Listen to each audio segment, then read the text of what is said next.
tua tadi sudah merasa marem, merasa tergugah, seolah-olah kita sudah mendapatkan berkah daripada Isra Mi'raj. Amin, Allahumma amin. Isra Mi'raj itu memang kalau dikaji luar biasa. Luar biasa menurut ukuran-ukuran akal, bahkan menurut agama ini belum bisa ditandingi oleh yang lain. Bagaimana hendak Rasulullah itu terhormat sekali. Kalau di langit kayak begitu, dihormati sekali. Tetapi begitu turun di dunia juga langsung dibohong-bohongkan. Dan beliau tegar, cukup punya yang percaya Abu Bakar Siddiq itu sudah cukup, merasa puas. Walaupun yang lain tidak percaya semua, tapi Abu Bakar percaya itu sudah rasanya cukup beliau. Dan akhirnya Abu Bakar menjadi afdalu hadhil ummah. Siapapun orangnya kalah dengan Abu Bakar. Walaupun secara umum yang percaya pertama adalah seandainya masih hidup itu Sayyidah Khadijah, seandainya masih hidup. Tetapi karena yang Abu Bakar itu kan dikatakan Abdul Hadi Ummah itu juga karena Isra Mi'raj itu.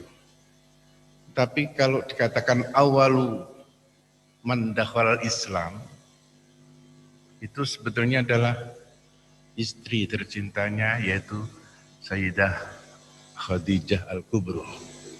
Tetapi secara umum orang mengatakan awal man dakhala Islam juga Abu Bakar. Padahal hakikatnya adalah Khadijah. Karena ya berkah daripada Isra Mi'raj tadi.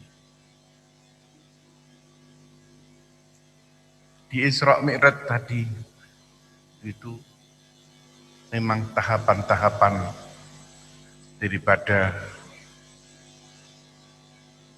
unggah-ungguh cara Jawa ini supaya Nabi benar-benar mendunia dalam berjuang dan sebagainya. Itu beliau harus sowan kepada semua teman, saudara, guru, bahkan eyang-eyangnya sampai ke Sayyidina Ibrahim alaihissalam. Bahkan tidak hanya itu, sampai langsung bisa bertemu sowan langsung di Sidratul Muntaha dengan Hadratul Ilahi Allah yang Maha, Allah Subhanahu wa Ta'ala. Itu pun pesan yang paling menonjol itu adalah masalah sholat. Oleh-oleh daripada Isra Mi'raj yang pokok adalah sholat. Maka sholat ini adalah imaduddin. Kalau dulu saya masih kecil, subhanallah, daerah kami itu daerah Sarang, itu sudah mungkin daerah hijau, santri. Tetapi masih waktu itu di Sarang masjid itu baru satu. Walhasil sedikit, itu pun tidak penuh. Orang salat itu di masjid tidak penuh. Artinya orang salat bahkan Jumat itu tidak penuh. Ini di Indonesia, alhamdulillah kita harus bersyukur bahwa pesan Isra Mi'raj ini sekarang sudah jalan dengan baik sekali. Makanya walaupun ini saya tidak tahu berapa hitung-hitungannya, kita didera dengan musibah pandemi yang setahun ini, musibah yang belum pernah ada ini mungkin, sekolah sampai berai setahun tidak ono, itu sampai ya Allah, pendidikan, pasar juga, subhanallah. Ini Indonesia masih dikaruniai kekuatan-kekuatan yang luar biasa. Ini kita harus bersyukur. Mungkin yang saya maturkan bahwa sholat ini sangat-sangat ada manfaatnya, ada berkahnya, ada faedah yang luar biasa di sholat itu. Tetapi nggih nuwun sewu, kalau masalah sholat itu menurut yang saya paham dari bapak saya, Maimun, itu tidak perlu kita terlalu kita tekankan yang wajibkan. Ya kayak mungkin ada negara lain, mungkin ada, tapi kalau di sini tidak pernah lah. Pondok saja dulu itu juga diwajib-wajibkan jamaah dan sebagainya dulu. Sekarang sudah enggak. Ini pokoknya itu dari Mbah Maimun, enggak perlulah sholat itu terlalu ditekan-tekankan. Intinya ibadah-ibadah yang sangat-sangat pribadi, ini sholat itu sangat pribadi, itu wajibnya iya. Kalau dipekeh mungkin ada yang kereng sekali, yang ya hukumnya itu keras. Kalau tidak sholat dibunuh dan sebagainya, itu kalau pemerintahan yang Islam itu mungkin bisa terjadi. Tetapi ini negara kita atau negara manapun, terus terang saja di Saudi saja masih banyak orang yang tidak sholat, masih banyak. Hasil ini tidak usah kita tekankan, tetapi nyatanya jalan terus. Orang itu alhamdulillah makin banyak yang sholat, makin banyak yang sholat. Ini kita harus bersyukur sama Allah Subhanahu wa Ta'ala. Kalau sudah Isra Mi'raj ini jalan, artinya berkahnya itu nampak. Orang memperingati Isra Mi'raj yang banyak itu kan di Indonesia. Orang memperingati Maulid itu yang banyak juga di Indonesia. Makanya Indonesia ini bisa dikatakan negara makmur yang luar biasa, masalah agama minimal. Niki bisa dikatakan orang Indonesia sholat ini hampir setiap pulau di Indonesia ini semuanya ada yang sholat. Ini kan luar biasa. Dulu itu di daerah-daerah timur banyak yang tidak ada yang sholat, pulau-pulau. Sekarang ini pulau-pulau di Indonesia hampir semuanya ada masjid. Apalagi pemerintahan. Semua pemerintahan baik minimal di kabupaten itu semuanya sudah punya masjid dan ramai. Ini kaitannya kalau sudah ramai, ini mengapa masih keadaan kita ini masih di bawah di bawah ekonominya masih di bawah sederhana gitu, di bawah menengah, ya masih kemiskinan itu masih luar biasa. Ini karena memang nilai daripada atau kualitas daripada sholat inilah yang kadang-kadang kita ini agak kurang diperhatikan. Kalau Nabi kita perhatikan, sholatnya Nabi tidak jamaah. Mulai dari awal beliau melaksanakan sholat itu berjamaah. Memang pertama berjamaah hanya dengan malaikat Jibril. Pertama itu jamaah dengan malaikat Jibril. Setelah itu beliau sholat terus sama sahabat sudah. Itu hanya zuhur saja yang berjamaah dengan malaikat Jibril. Setelah itu jamaah terus. Sampai terakhir pun, sampai Nabi mau meninggal pun, itu masih jamaah. Terus. Itu minimal jamaah. Maka itu tuntunan kita memperbaiki salat minimal dengan jamaah. Ini sunnah. Jadi tapi tidak perlu kita perdebatkan lah. Tapi Nabi itu melaksanakan begitu. Makanya kalau sholat itu ada yang sedemikian kualitasnya, itu insya Allah saya yakin itu makin tambah lama insya Allah ilmu itu sentralnya, agama itu sentralnya di sholat.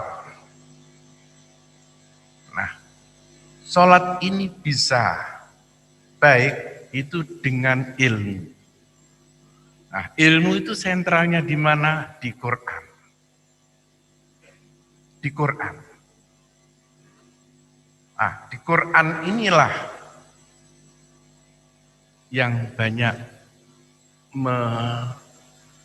mengasuh atau mengasah atau bisa mengendalikan nafsu atau bisa nuntun akhlak manusia. Manusia ini bisa dituntun akhlaknya itu melalui Quran. Anehnya di situ. Jadi kalau sholat ini menuntun hati untuk bisa sampai kepada Allah, zikir, itu memang cara yang paling bagus adalah zikir dengan sholat. Sholat itu intinya kan iling sama Allah. Iling itu artinya ya dengan ilmu itu. Nah, ilmu itu intinya Quran, makanya tidak bisa dilepaskan. Makanya baca Quran pun yang paling baik adalah di sholat. Afdalu qiraatul Quran itu fi sholat. Makanya banyak orang dulu itu yang nun sewu bisa khatam dalam semalam, itu bisa khatam itu dengan berapa rakaat itu dengan sholat yang banyak. Ini kan kemarin ini alhamdulillah kita dengar masih ada orang yang baik. Kemarin masih ada Kiai Minan itu putra Kiai Abdullah Salam di Kajen. Itu kan beliau bisa sehari dua kali khatam. Pagi sampai sore khatam, badan maghrib sampai subuh mesti khatam beliau. Orang banyak yang menangis meninggalnya beliau karena ya Quran, dan itu ditoto betul beliau. Akhlaknya luar biasa. Kalau yang namanya akhlak, Rasulullah pesan yang paling pokok itu akhlak. Jadi sampai apapun pakai akhlak. Ini Isra Mi'raj itu juga isinya adalah yang penting adalah akhlak. Di samping sholat, akhlak. Nah, akhlak ini memang dari Quran. Nabi itu karena khuluquhul Quran. Rasulullah itu akhlaknya dari Quran. Quran itu dari mana? Ya isinya ilmu ini. Nah, P3 ini terus terang saja.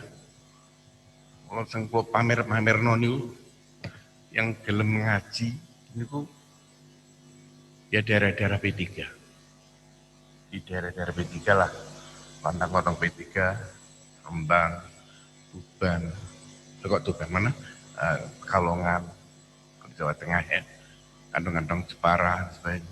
Itu senengnya ngaji luar biasa. Tapi ya bukan berarti yang lain enggak.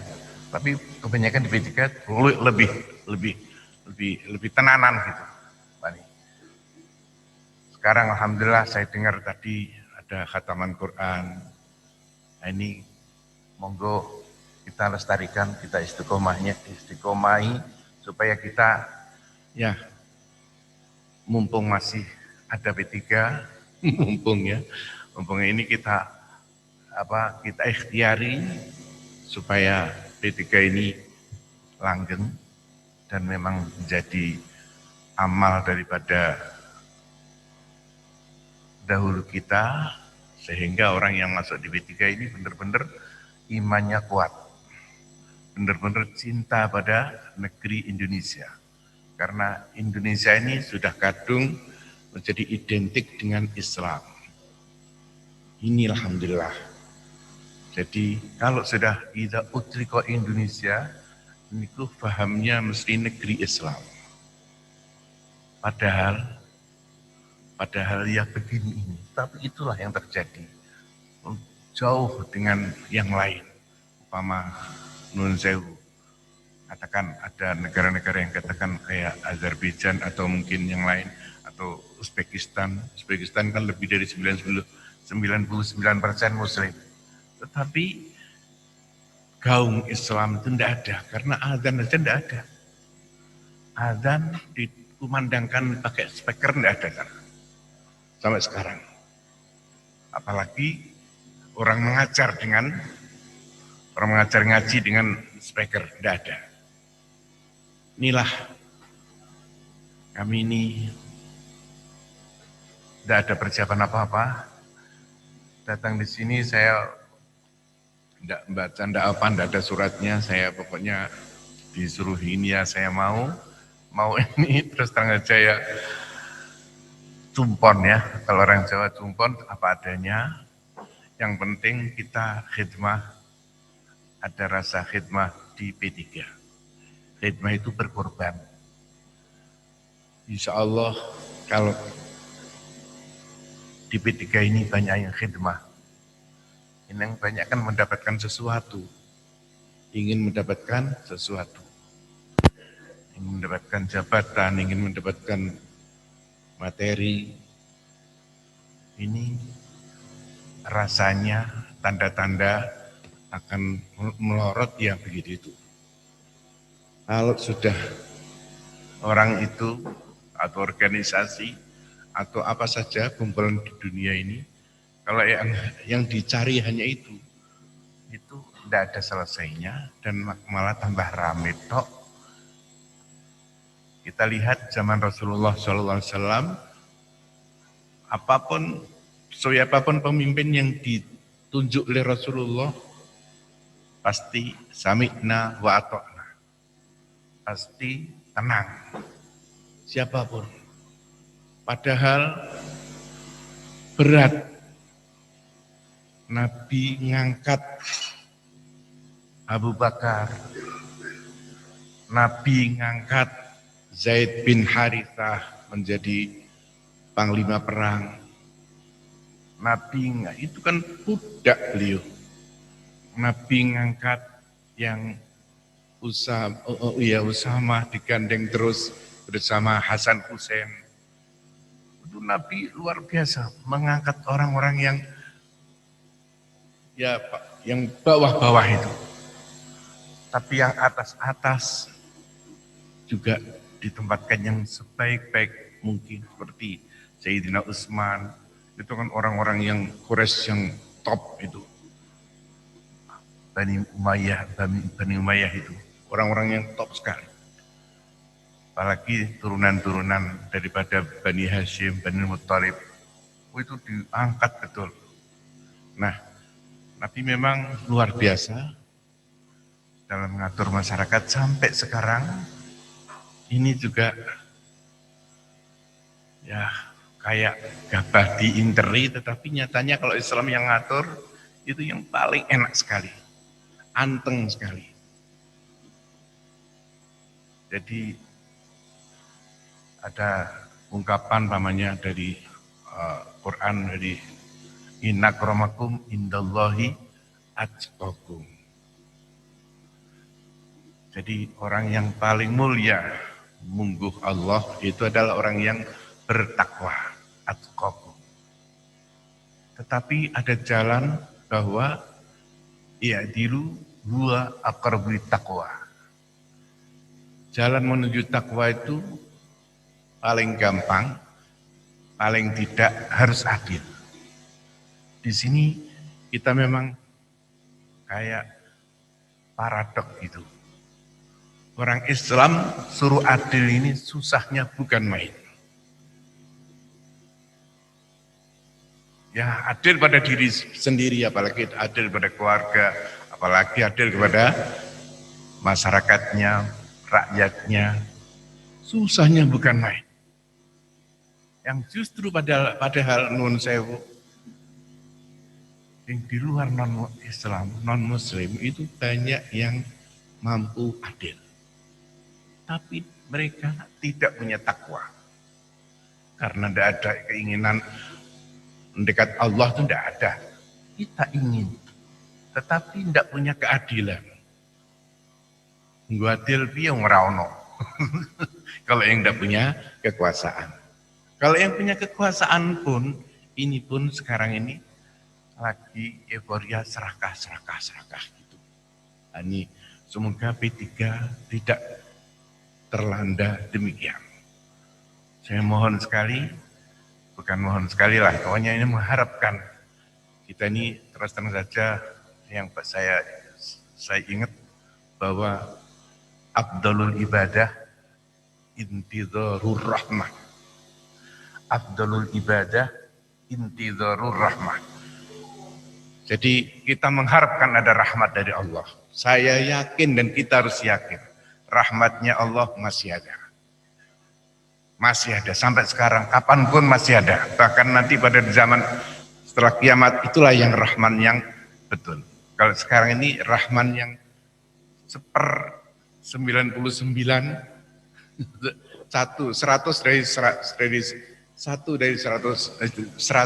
dari 100. Jadi yang 99 yang asli itu di sana. Ini pun tidak asli. Yang di dunia ini rahmatnya Allah ini. Dan itu sudah baiknya kayak gini. Kalau di akhirat luar biasa nanti. Kita pasti enak sekali. Makanya alhamdulillah kita jadi orang Islam. Islam yang insya Allah menggonggok kafah. Ini sudah nikmatnya bukan main. Makanya kita harus bersyukur sama Allah. Kita bisa Islam dan bahkan kita ada perjuangan untuk Islam. Untuk Islam. Tapi kita rahmatan lil alamin. Rahmah itu ya sayang kepada yang lain. Jadi kita tidak memaksa-maksa dan sebagainya. Saya ini tidak biasa pidato nyeneng noy ke iso. Jadi saya terus terang aja semoga kita ini bersama-sama dengan komponen-komponen yang lain, khususnya adalah warga-warga P3 ini, semoga semuanya mendapatkan ridho dari Allah Subhanahu Wa Taala. Kita sebagai orang-orang yang dipercaya menjadi ngatur gini ya, ini semoga bisa sebaik-baiknya sehingga kita benar-benar masih bisa mengharapkan kebaikan-kebaikan dari kita semuanya, khususnya di Allah Subhanahu Wa Taala. Kita yakin ini peringatan Isra Mi'raj ada berkah, terutama kalau seandainya kita ini bisa ada sedikit menguri-uri itu menghidupkan cara-cara orang-orang berjuang zaman dahulu, ya ini ya tidak melupakan tidak melupakan wirid-wirid, tidak melupakan akhlak, tidak melupakan yakni ada usaha yang istiqomah, yang paling bisa masuk di hati, yang paling tek di hati supaya kita ini benar-benar kuat, ya kuat. Ini kan jarang orang ada kekuatan untuk beribadah. Saya mohon maaf yang sebesar-besarnya saya tidak ada kekuatan makom yang seperti ini, tapi saya beranikan ini karena perintah, karena untuk khidmah. Saya mohon maaf semuanya dan semoga ini menjadi amal soleh yang diterima oleh Allah Subhanahu Wa Taala. Wassalamualaikum warahmatullahi wabarakatuh. Sekian dari kami. Wabillahi taufiq wal hidayah. Assalamualaikum warahmatullahi wabarakatuh.